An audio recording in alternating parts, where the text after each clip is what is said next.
ঢাকা শ্যামবাজারে আমদানি প্রচুর পরিমাণ থাকে, বাজার একটু কম। আজকের পেঁয়াজ রসুনের পাইকারি বাজার তালিকা যুক্ত হচ্ছি এই বিষয়ে জানতে কৃষকের কাছ থেকে আজকে জানার চেষ্টা করছি। আসসালামু আলাইকুম। ওয়ালাইকুম আসসালাম। কেমন আছেন? আলহামদুলিল্লাহ ভালো আছি। আমরা একজন ভুক্তভোগী, যারা কৃষক তারা তো সবই ভুক্তভোগী, আমরা যা শুনতে পাচ্ছি। তাই আগে ভুক্তভোগী বললাম আর কি।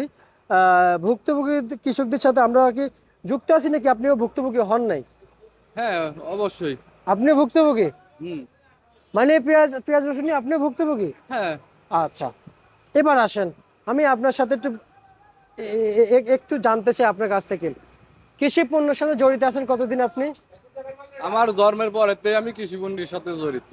আপনি একজন প্রকৃত কৃষক, আমি যা তাহলে আমি বুঝতে পারছি। কিন্তু সরকার থেকে সকল নিম্ন শ্রেণী থেকে পর্যন্ত উপর উপর পর্যন্ত সকল পেশার শ্রেণীদেরকে সরকার কিন্তু কিছু সাহায্য সহযোগিতা করে, দেশ থেকে কিছু সাহায্য সহযোগিতা পাওয়া যায়। কিন্তু আমার জানা মতে কৃষকদের সাহায্য সহযোগিতা, কৃষকদের দেখাশোনা করা, যেমন কৃষকের ফলন কেমন হইতেছে এবং কৃষকদেরকে সার বিষ কীটনাশক দেওয়া, সেগুলো কি আপনারা পাচ্ছেন? না, পাচ্ছেন না?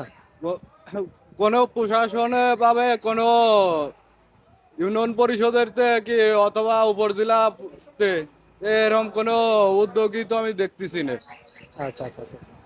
কৃষক উপজেলা পর্যায়ে কৃষি অফিসাররা কোনো উদ্যোগই নেয় না। সার ঔষধির দাম ডবল বাড়ে। উপজেলা পর্যায়ে যারা আছে এরা তো কোনো মাথা ব্যথা নাই, আরে প্রশাসনের কোনো মাথা ব্যথা নাই। আচ্ছা আচ্ছা আমার এই সবকিছুই উদ্যম হয়ে কিনা লাগবে আর সর্বনিচে হয়ে বেচা লাগবে। আচ্ছা আচ্ছা আচ্ছা, বুঝতে পারছি। তার মানে আপনাদের ভোগান্তি আছে, শেষ নাই। আমারে তো ভোগান্তি, আমার জীবনটা হইলো ভোগান্তির জীবন। আচ্ছা আচ্ছা আচ্ছা, বুঝতে পারছি। এই যে আপনি একজন কৃষক, আপনার দ্বারা আসলে আমরা অনেক আপনার এই পণ্য পেয়ে আমরা আসলে অনেক আনন্দিত। কিন্তু আপনারা আনন্দিত না, আপনারা ভুক্তভোগী। যদি একটা জিনিস জন্মাইছি, কষ্ট করে জন্মাইছি, এই জন্মাইছে যদি আনন্দের সাথে যদি বিক্রি না করে করবা পারি, তাহলে তো ব্যর্থতার শেষ নাই। আচ্ছা আচ্ছা আচ্ছা, ব্যর্থতার শেষ নাই।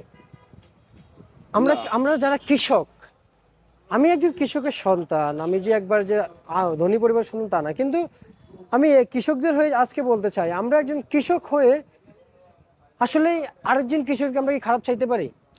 না। কিন্তু আমাদের ভিতরে এই এই মেন্টালিটিটাও কাজ করে। কারণ ও অমুক কৃষক এত কিছু করে ফেললো, এত কিছু পাইলো, আমি পাইলাম না। কিন্তু ওনার যে অভিযোগ, সে তো ঠিক জায়গায় যে অভিযোগটা করে না। অভিযোগ এখন যে কোনো প্রত্যেকটা ইউনিয়ন পরিষদ জেলাতে যদি প্রশাসন যদি দেয়, অথবা উপজেলা পর্যায়ে যারা আছে কৃষি অফিসার, এরা তো মাঠে যায় দেখে না, এরা দেখালো আপনার উপজেলায় বসে বসে মন্তব্য করে যে আমার এটা না এটা, এটা না ওটা। কিন্তু কৃষক তো কোনো কিছুই পায় না। প্রত্যেকটা সার ওষুধের দাম বেশি। আচ্ছা, বুঝতে পারছি।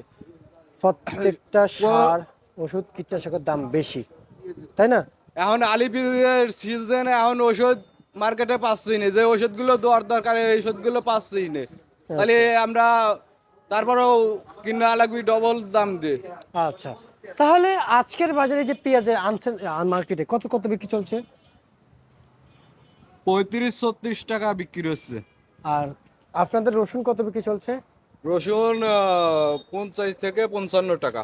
50 থেকে 55 টাকা। আচ্ছা, এবং শেষ প্রশ্ন আপনাকে আমি করতে চাই, আমরা শেষ পর্যায়ে আসছি। শ্যামবাজার পেঁয়াজ নিয়ে এসে আসলে কেমন বুঝতেছেন, আসলে স্বস্তি মিলে? দুঃখের তো শেষ নাই, দুঃখই আমার সাথ। তাই? আজ 3 দিন আইছি, 3 দিন এসেও মাল এখনো বেচা কিনা হয় নাই। ধন্যবাদ আপনাকে। প্রিয় দর্শক, ওনার হাসি বোঝায় যে আসলে কতটুকু দুঃখী হয়ে এই যে লাস্ট পর্যায়ে এসে হাসি দিয়েছেন।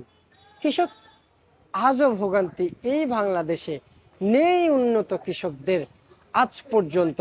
আমরা এটাই সেই জন্মের পর থেকেই আমি নিজেই এটাও দেখে আসতেছি। এই ছিল সর্বশেষ বাজেট তালিকা।